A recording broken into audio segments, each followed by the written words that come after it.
Suivre le conseil des autres. Attention! Et pour la référence, si vous avez vos Bibles, vous pouvez l'ouvrir dans Job, les chapitres 5 à 12. Dernièrement, je me suis trouvé à avoir mal au dos en faisant un faux mouvement, en forçant. Et puis, j'ai eu toutes sortes de conseils. Les gens m'ont dit d'aller voir un bon chiro, un bon physiothérapeute, même un ramancheur. Fais ci, fais ça. Tu vas voir que ça va revenir, tu vas retrouver tes mouvements, la bonne santé. Je dirais tous d'assez bons conseils en général. Mais qui écouter dans tout ça?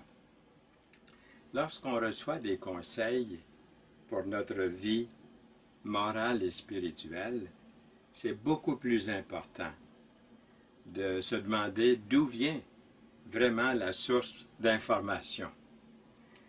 Après toute une semaine de contemplation silencieuse portant sur la souffrance de Job, Éliphaz, l'aîné des amis de Job, est le premier à parler et à donner ses conseils. Toutes les années d'observation qu'il a vécues l'emmenaient à croire, lui, que toute souffrance était le résultat du péché. Par conséquent, ses remarques vont être dures et sans sympathie quand il dit à Job « Pour moi, je l'ai vu, ceux qui labourent l'iniquité et qui sèment l'injustice en moissonnent les fruits. » Dans la nouvelle édition de Genève, que j'utilise beaucoup, dans Job 4, verset 8.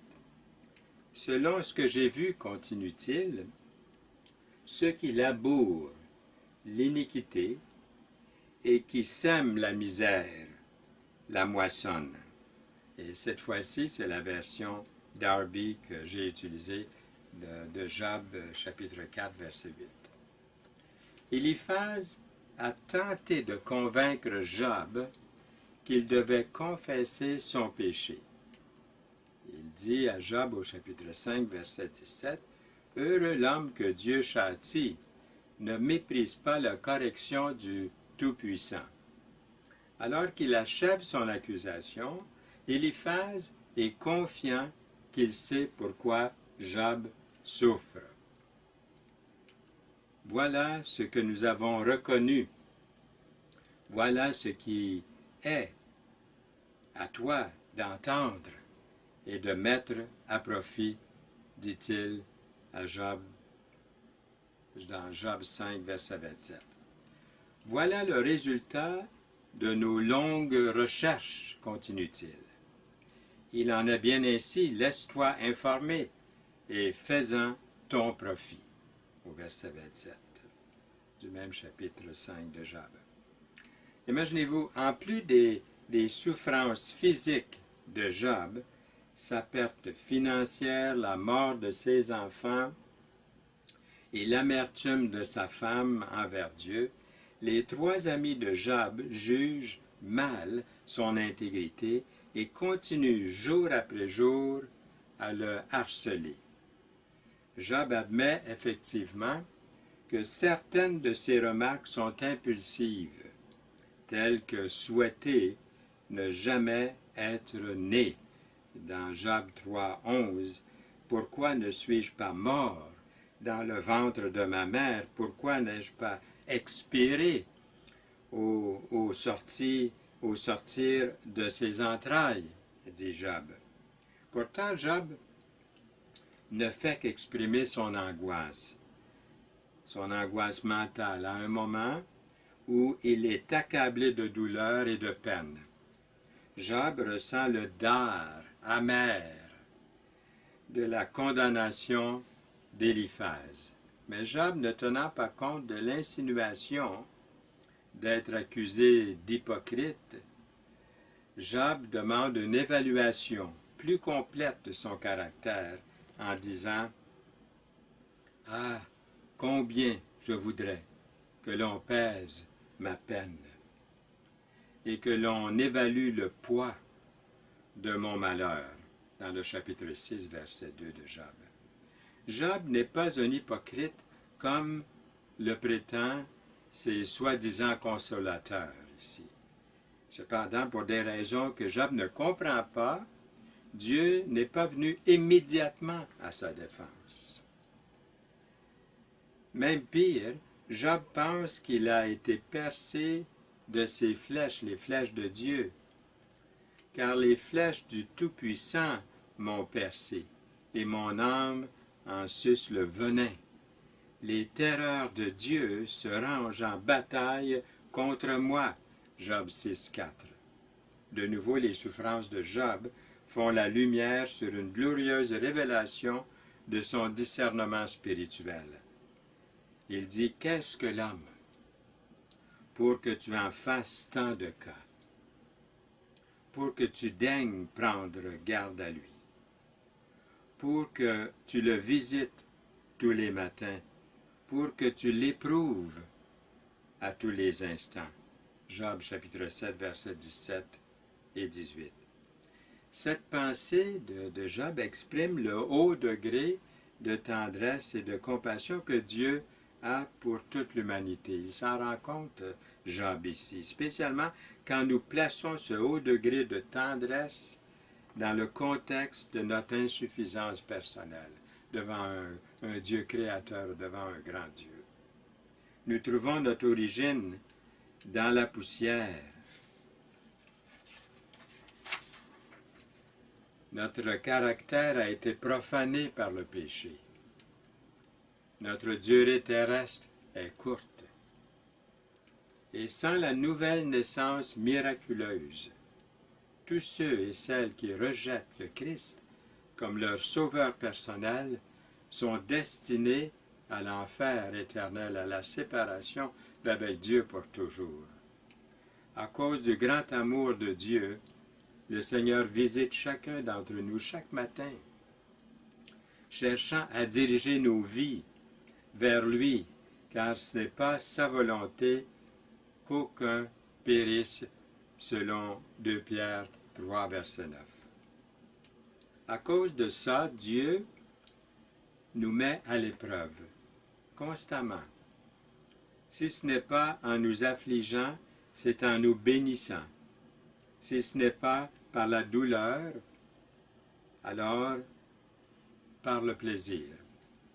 À travers tout ça, Dieu cherche à développer en nous un amour et une dépendance sincère envers lui. Nous aussi, quelquefois, nous nous retrouvons en train de faire des affirmations impulsives, sans réfléchir, au milieu de mises à l'épreuve, des mises à l'épreuve inattendues dans nos vies. Même si cela est le cas, nous avons beaucoup moins d'excuses que Job, puisque nous avons le Saint-Esprit en nous, pour nous éclairer, pour éclairer notre compréhension et fortifier notre foi. Nous les chrétiens, nous croyons au Sauveur, le Seigneur Jésus-Christ. Et nous sommes prêts à souffrir pour lui s'il le permettait. Il vous a été fait la grâce, il est écrit par rapport à Christ, non seulement de croire en lui, mais encore de souffrir pour lui, selon Philippiens 1, 29. Mais regardons pendant un instant la condition désespérante de Job. Le sort de l'homme sur la terre est celui d'un soldat, et ses jours sont ceux d'un mercenaire. Comme l'esclave soupire après l'ombre, comme l'ouvrier attend son salaire, ainsi j'ai pour partage des mois de douleur, j'ai pour mon lot des nuits de souffrance. Je me couche et je dis, quand me lèverai-je? Quand finira la nuit? Et je suis rassasié d'agitation jusqu'au point du jour. J'ai le corps recouvert de vermine et de croûte, et ma peau écorchée n'est que plaie purulente. Ma vie aura passé plus vite que la navette d'un tisserand. Elle touche à sa fin, quand le fil de l'espoir est arrivé au bout. Job 7, les versets 5 et 6. J'ai trouvé la citation suivante inspirée de ce verset 6 de Job 7. « Mes jours sont plus rapides que la navette du tisserand et sont dépensés sans espoir. » Heureusement que le Seigneur Jésus-Christ est révélé au travers de tous ses écrits.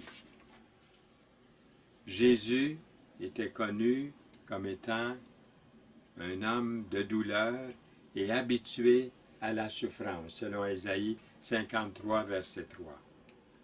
En réponse à la glorieuse révélation de Job, Bildad, ce deuxième ami de Job, devient furieux et il exige de savoir « Jusqu'à quand veux-tu discourir de la sorte ?» Il parle à Job, bien sûr, ici.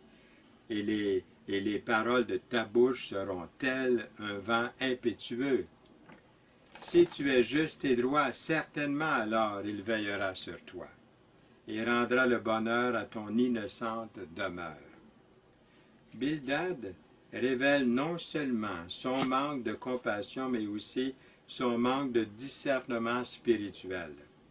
Comme Éliphaz, Bildad attribue le pire sens aux paroles de Job en qualifiant avec mépris sa réponse comme étant un tourbillon insignifiant. Aucune parole n'indique que Bildad ressent cette compassion ou de la miséricorde envers son ami souffrant et pitoyable. Juger sur les apparences, voilà ce que ça donne ici. Bildad a conclu que ceux qui jouissent de bonnes choses dans la vie récoltent simplement la récompense pour leur bonne conduite.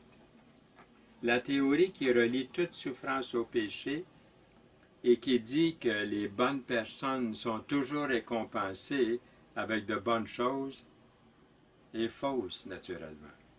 Comme Jésus l'a fait remarquer dans la parabole de l'homme riche qui était prospère, vous vous souvenez, et qui construisait des granges toujours plus grandes pour contenir ces grandes, entre guillemets, ces grandes bénédictions. Et Jésus leur dit cette parabole. Les terres d'un homme riche avaient beaucoup rapporté et il raisonnait en lui-même, disant « Que ferai-je, car je n'ai pas de place pour rentrer ma récolte? Voici, dit-il, ce que je ferai. J'abattrai mes greniers, j'en bâtirai de plus grands, j'y émasserai toute ma récolte et tous mes biens, et je dirai à mon âme, mon âme, tu as beaucoup de biens en réserve pour plusieurs années, repose-toi, mange, bois et réjouis-toi. » Dans Luc 12, versets 18 et 20. Mais Dieu lui dit, insensé, cette nuit même ton âme te sera redemandée. Et ce que tu as préparé, pour qui sera-ce? Il en est ainsi de celui qui amasse des trésors pour lui-même et qui n'est pas riche pour Dieu. Luc 12, versets 20 et 21. Jésus a aussi fait remarquer que l'homme né aveugle, vous vous souvenez de l'histoire, n'était pas le résultat du péché. Ses disciples lui posèrent cette question, « Rabbi, qui a péché, cet homme ou ses parents, pour qu'il soit né aveugle ?» Dans Jean 9, verset 2. Jésus répondit, « Ce n'est pas que lui ou ses parents aient péché, mais c'est afin que les œuvres de Dieu soient manifestées en lui. » Au verset 3 du même chapitre 9 de Jean. Job souffre d'une intense agonie, pendant que ses amis continuent de le provoquer, mais cela l'amène à connaître un discernement spirituel plus profond encore. Il reconnaît Dieu comme étant de loin supérieur à lui-même, de la même façon que les cieux sont au-dessus de la terre. Il parle du Créateur de toutes choses. Souviens-toi que tu m'as formé comme de l'argile. Voudrais-tu de nouveau me réduire en poussière. Job 10, 9. Tu m'as accordé la grâce de la vie et tu t'es occupé à me la conserver, au verset 12 du chapitre 10 de Job. Par conséquent, Job sait qu'il n'existe pas de façon possible lui permettant de rencontrer Dieu sur le même niveau. Car Dieu n'est pas du tout au même rang que moi, comme un autre homme auquel je pourrais répliquer, au verset 32 du chapitre 9 de Job. Au moins s'il y avait un arbitre entre nous qui poserait la main sur chacun de nous deux, au verset 33. Job se rend bien compte du fait que le péché a brisé sa relation avec Dieu. Il exprime le besoin universel de l'homme d'avoir un arbitre, quelqu'un qui soit à même de représenter à la fois un Dieu saint et l'homme pécheur. Notre Seigneur Jésus-Christ, par sa naissance d'une jeune fille, il est né d'une jeune fille vierge, et Jésus-Christ, de sa vie sans péché, de sa mort sur la croix pour nos péchés, et de sa résurrection physique, il est devenu notre arbitre, votre arbitre, qui est à même de rétablir votre communion avec Dieu, ma communion avec Dieu. Dieu prouve son amour envers nous, en ce que lorsque nous étions encore des pécheurs, Christ est mort pour nous. Les 5 mots, d'après moi, les plus importants de toute la Bible, Christ est mort pour nous. Romains 5, 8. À plus forte raison, donc, maintenant que nous sommes justifiés par son sang, serons-nous sauvés par lui de la colère, au verset 9 de Romains 5. Car si lorsque nous étions ennemis, nous avons été réconciliés avec Dieu par la mort de son Fils, à plus forte raison, étant réconciliés, serons-nous sauvés par sa vie, au verset 10. Non seulement notre Seigneur parle-t-il avec autorité divine comme étant le Dieu saint, mais il nous rejoint aussi au niveau humain où nous sommes, car il a été pleinement humain. Nous avons maintenant accès au Père, à Dieu, par notre intermédiaire, notre arbitre, le Seigneur Jésus-Christ. Il est entré dans le ciel même, où il se présente maintenant pour vous, pour nous comme il est écrit ici devant Dieu dans Hébreux 9, 24. Quand Bildad a eu fini de parler, bien le troisième, Sophar, le troisième ami, a pris la parole et s'est mis à réprimander et à dénoncer Job comme étant un homme prétentieux, vain, menteur et plein de lui-même. Ne faut-il pas répondre à ce faux de parole, dit-il à Job. Savoir parler ne prouve pas qu'on ait raison. Tes beaux discours vont-ils laisser les gens muets? Te moqueras-tu du monde sans qu'on te blâme? Dans Job 11, les versets 2 et 3. Ah, combien j'aimerais que Dieu dise son mot et qu'il se consente à te parler directement, continue-t-il à insulter Job, au verset 5. Tu comprendrais alors que Dieu laisse passer une part de tes fautes. Il en met plus. Il voudrait que Dieu le punisse encore davantage, au verset 6, au début du verset 6. Il n'est pas facile, voyez-vous, de prier pour ces personnes-là, avec sincérité, pour ces soi-disant consolateurs, ces soi-disant amis de Job, comme l'a fait Job. Vous a-t-on mal jugé? C'est ce qu'ils ont fait pour Job. Est-ce qu'ils ont mal interprété quelquefois vos intentions réelles? Ce qu'ils sont en train de faire pour Job. Vous aviez agi vous-même de bonne foi, mais on a mis en doute vos bons motifs. C'est ce qu'on fait pour Job ici. mais rien ne démontre plus adéquatement qui nous sommes réellement que la façon dont nous agissons envers ceux qui nous critiquent et nous jugent mal. Mais moi, je vous dis, dit le Seigneur Jésus-Christ, aimez vos ennemis. Bénissez ceux qui vous maudissent. Faites du bien à ceux qui vous haïssent. Et priez pour ceux qui vous maltraitent et qui vous persécutent. Ça, c'est un verset qui m'avait beaucoup parlé, beaucoup touché au début de ma conversion au Seigneur Jésus-Christ, il y a très très longtemps. C'est écrit dans Matthieu 5, 44. Nous voyons le Seigneur Jésus-Christ personnifié ici. Job avait dit, « Il n'y a pas entre nous d'arbitre qui pose sa main sur nous deux. » Dans Job 9, 33. Le Seigneur Jésus-Christ est le seul médiateur entre Dieu et les hommes. Nous lisons dans 1 Timothée 2, 5. Le seul arbitre. Le seul arbitre. Car il y a un seul Dieu et un seul intermédiaire entre Dieu et l'humanité, l'homme Jésus. 1 Timothée 2, 5, dans la version en français courant. Alors je vous demande maintenant, à vous personnellement, avez-vous un arbitre? L'avez-vous reconnu cet arbitre?